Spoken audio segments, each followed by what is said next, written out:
प्रणाम दोस्तों। स्वागत है आपका मेरे इस YouTube चैनल साहित्य सागर में। दोस्तों, ममता जी कालिया की लोकप्रिय कहानियों की श्रृंखला में आज मैं आपके लिए लेकर आई हूँ उनकी कहानी राय वाली। मोहल्ले में सभी के दो दो नाम थे। एक घर का जो आंगन से लेकर गली की आखिरी हद तक जोरों से गुहारा जाता, दूसरा जो स्कूल के रजिस्टर में दर्ज रहता। घर के नाम का कोई नामकरण संस्कार नहीं होता था, वह अपने आप ही पड़ जाता। जैसे पप्पू की बहन पैदा हुई तो पप्पू ने कहा, हाय अम्मा, ये तो एकदम मुलायम है, इसे मैं हप कर जाऊं। और बहन का नाम हप्पो पड़ गया। इसी तरह राकेश का नाम तोते, शारदा का नाम ठुन्नो और अमरवती का नाम इमरती पड़ गया। स्कूल वाला नाम बाकायदा लड्डू हाथ में देकर निकाला जाता, लेकिन उसका प्रयोग केवल हाई स्कूल के प्रमाण पत्र और शादी के कार्ड तक सीमित था। लड़के अक्सर अपने टकसाली नाम से मशहूर हो जाते थे। मुन्नू बाबू ने बजाजे की दुकान में बड़ा नाम कमाया और तोते भाई की पतंगबाजी में टांग जाती रही। मोहल्ले के दो चार ज़हीन लड़के नौकरी पर लग गए। उनका स्कूली नाम जड़ पकड़ गया। शादी मंडी में उनकी कीमत थोड़ी और बढ़ गई। बड़ी बुआ उठते बैठते तोते को कोसने लगी, चार अक्षर नाय पढ़ो, बटमार तोते का तोते ही रह जाएगो। लड़कियों का मामला और भी पेचीदा था। हप्पो की शादी हुई तो ससुराल वालों ने अच्छा खासा कालिंदी नाम बदलकर लक्ष्मी रख दिया। कुछ महीनों बाद जब कालिंदी के नाम परिवर्तन के बावजूद घर के कारोबार में कोई समृद्धि नहीं आई, तो घर वालों ने उसका नाम हिकारत से राय वाली रख दिया। यह नाम उन्हें ढूंढना नहीं पड़ा था, तैयार मिल गया। मोहन बाबू की बारात में जितने लोग गए थे, सब उसका जिक्र राय वाली के नाम से करते रहे। इससे यह बात भी अच्छी तरह स्पष्ट हो जाती थी कि नई बहू मथुरा की नहीं वरना राया की है। तभी तो वगैरह वगैरह। राय में उस दिन बाप रे बाप, सड़क कितनी खराब थी। तांगे का पहिया उतरते उतरते बचा और धूल इतनी कि पूछो मत। मिठाइयाँ भी सारी किसकिस, पान कड़वा, कचौड़ियाँ ठंडी। मोहन बाबू की माँ इन सब बातों को तो भूल सकती थी, लेकिन वह कुछ और बातें बर्दाश्त नहीं कर सकती थी। जैसे राय की औरतें साबुन ज़्यादा खर्च करती है, नमक कम डालती है, इनमें सेवा भाव की कमी होती है और इन्हें नींद बड़ी जल्दी आती है। परिवार के एक बुजुर्ग बारात की विदाई पर सवाक चिंता प्रकट कर चुके थे। राय की छोरी मथुरा के मोहन को कैसे संभालेगी, योग ठीक हो जाए तो है। मोहन बाबू ने यह सुना था और अपने अंदर एक नवीन गुरुता का बोध किया था। बावजूद किराए की शेरवानी, चूड़ीदार पाजामा, साफा और कलगी के साथ ही साथ उसने यह भी मान लिया कि इस वक्त लड़की लघुता के बोझ से ही सिर लटकाए बैठी है। घर पहुंचने पर मोहन के पिता लाला जग्गोमल ने नव विवाहित बेटे की पोशाक वापस करने में वह तत्परता दिखाई कि 20 मिनट के अंदर दूल्हा घर में केवल लंगोट पहने नजर आ रहा था। उसकी माँ जल्दी से पट्टीदार पाजामा और मोटी पॉपलिन की पीली कमीज निकाल कर लाई, जो खास तौर पर इस मौके के लिए सिलवा कर रखी गई थी। अब जब शादी हो गई थी, दो दो बार नाम परिवर्तन हो चुका था, बहू को महीने भर बरत लिया था, सबका एक मत था, राय की छोरी कामकाज में कोरी। परिवार के बच्चों का उत्साह नए सदस्य के प्रति अभी भी शिखर पर था। सूरजभान कौतुक से कालिंदी की आलता रंगी एड़ियाँ और मेहंदी रंगी हथेलियाँ देखता और अपनी अम्मा के पीछे पड़ जाता। अम्मा, तू भी रंग लगा ले। उसकी अम्मा बाएं हाथ का एक चांटा गाल पर जमा देती। सब हाथ पांव रंग कर बैठ जाए तो काम कौन करे, तेरी सास। कालिंदी बर्तन रगड़ते रगड़ते अपनी हथेलियों पर राख का धुंधलापन देखती और चुप रह जाती। कुनबे में कहीं जौनार बढ़ार होती तो यही जेठानी उसके झाले, बेंदी, चुटीला और चांदी की चौबदार कमरपेटी बांध कर इतराती हुई पान की गिलोरी मुंह में दबाती और कालिंदी को सुनाती, देखा हम पे कितना सस्ती है तुम्हारी मामूली रकम, पहनने का ढब हो तो ठीक रे भी जवाहर। सास सिर मटकाती, मथुरा की छोरी की बहार ही और होती है। मथुरा 3 लोग से न्यारी ठहरी। साक्षात बंसीवारे रहते हैं यहाँ पर। मथुरा वाले खड़े से दूध पीते हैं। जो खुशबू वाला तेल यहाँ के छत्ता बाजार में मिले है, राय में वह कौ नाम भी जाए नाए जानत है। चाहे जासे पूछ लो। कालिंदी का पति अभी स्वतंत्र रूप से कुछ करता नहीं था, वह पढ़ता भी नहीं था। हालांकि कालिंदी के माँ बाप उसकी पढ़ाई के खाते में अब तक 500 रुपये, एक हाथ घड़ी, एक कंबल और एक टीन घी दे चुके थे। ये चीज़ें घर में नज़र नहीं आती थी। मोहन की बहन की शादी में ये चीज़ें हस्तांतरित हो गई थी। इनकी बाबत एक बार कालिंदी ने पूछा तो मोहन ने झिड़क दिया, अपने काम से काम रखा करो, बेफिजूल नहीं फंसा करो। औरत है या सपट्टर। कालिंदी ने 8 जमातें पास की थी। उससे आगे पढ़ने के लिए राय में स्कूल नहीं था। मोहन 7वीं में 3 बार फेल होकर अब बाप की दुकान पर बुरा तोलता था। उसने अपने बाप को माँ से और भाई को भाभी से बातें करते वर्षों सुना था। उसे पता था औरतों से कैसे बात करनी चाहिए। पता तो उसे और भी बहुत कुछ था, पर उसकी इस गृहस्थी में ज़्यादा गुंजाइश नहीं थी।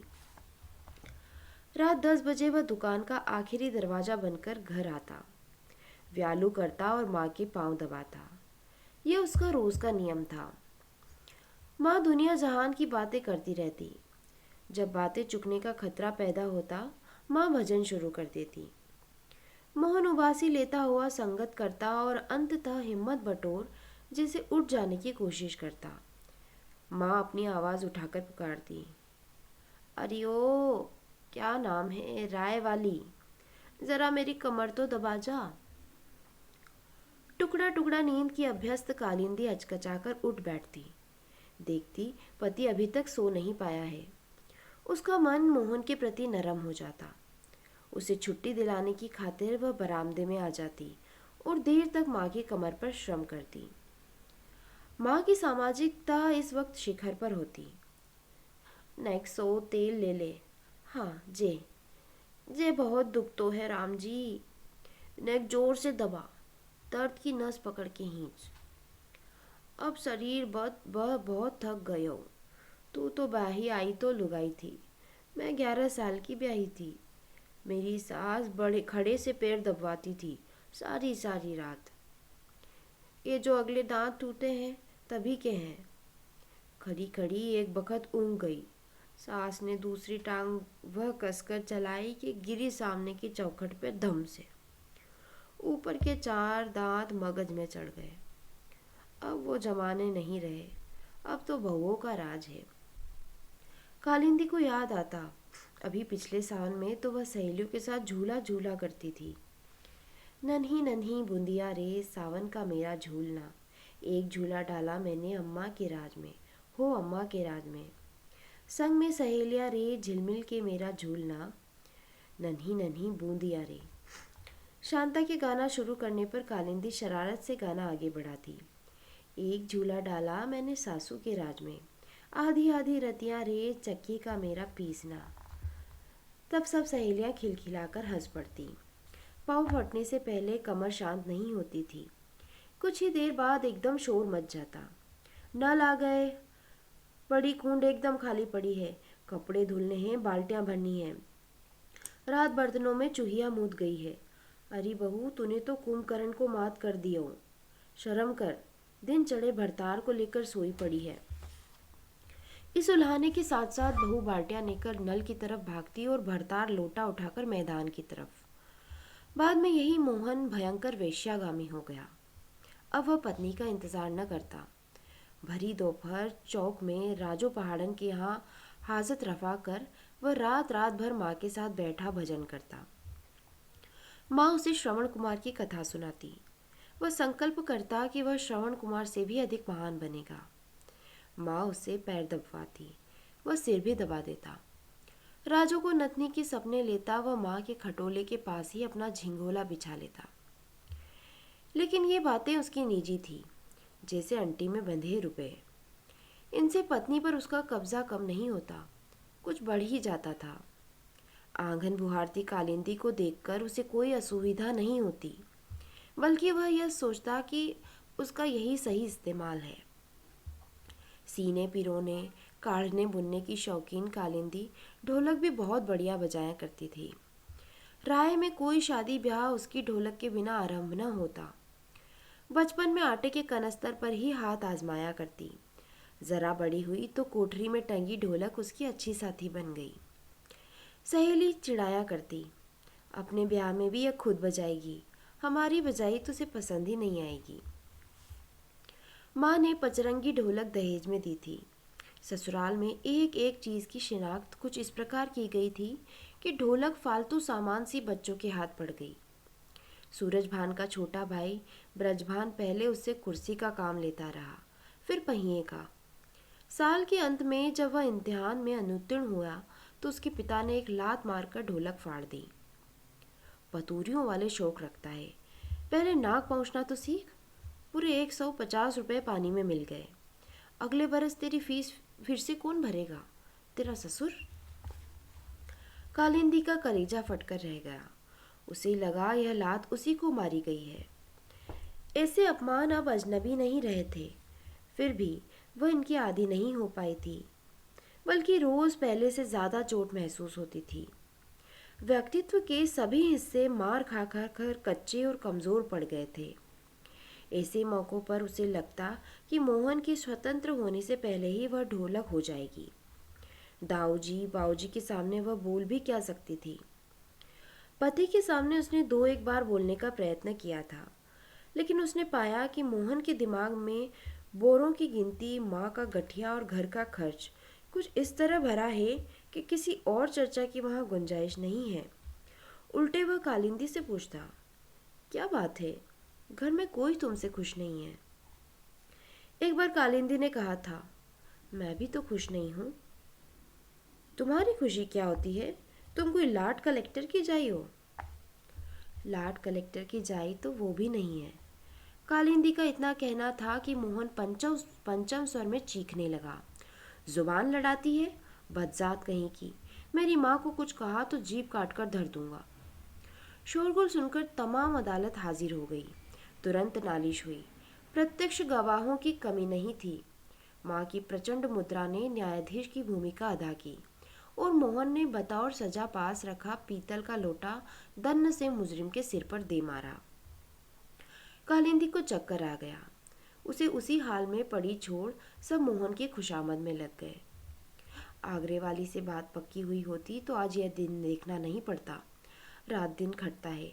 किसी दिन त्योहार छुट्टी मिले तो यह चुड़ैल लग जाती है। इसी लुगाई की जीभ तो कैंची से काटकर नाली में फेंक देनी चाहिए। मोहन को यकीन हो जाता कि वह घर का सही नेतृत्व कर रहा है।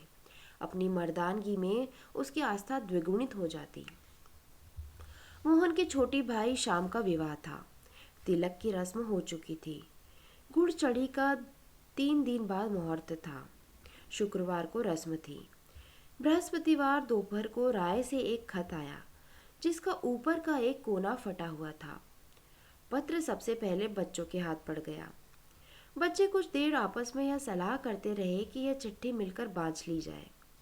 बड़ा बच्चा होने के नाते सूरजभान ने चिट्ठी पढ़नी आरंभ की। हमेशा की तरह पोस्टकार्ड पर टेढ़ी मेढ़ी लाइनें खींचकर बिना किसी विराम चिन्ह लिखा था। प्रिय बेटी हप्पो, राजी रहो, आगे यहाँ का समाचार शुभ नहीं।